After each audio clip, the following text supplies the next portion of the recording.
Christian Morin, animateur emblématique de la roue de la fortune sur TF1 entre 1987 et 1993, a expliqué, lors de son passage dans C'est à vous, avoir imaginé pour sa sépulture une version sonore interactive du jeu culte.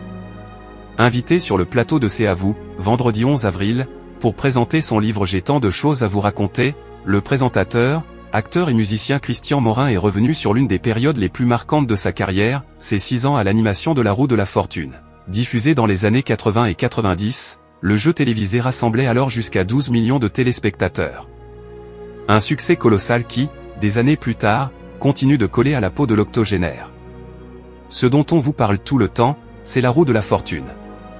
Vous êtes à bout, l'a questionné dans un sourire Anne-Elisabeth Lemoine. En réponse, Christian Morin a confié avoir même imaginé un hommage très personnel à inscrire dans la pierre, j'ai envisagé une chose, je ne sais pas si c'est autorisé.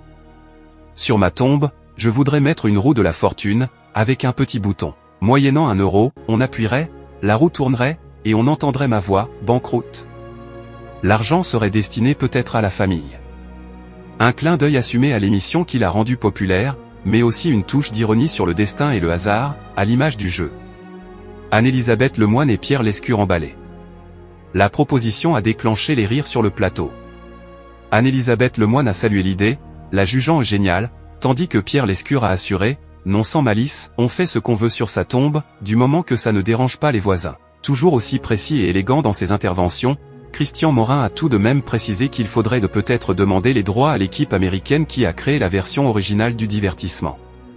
Étincelle, j'ai envisagé une chose, sur ma tombe, je voudrais mettre une roue de la fortune, avec un petit bouton, moyennant 1 euro, on la retournerait et on entendrait, avec ma voix, banqueroute.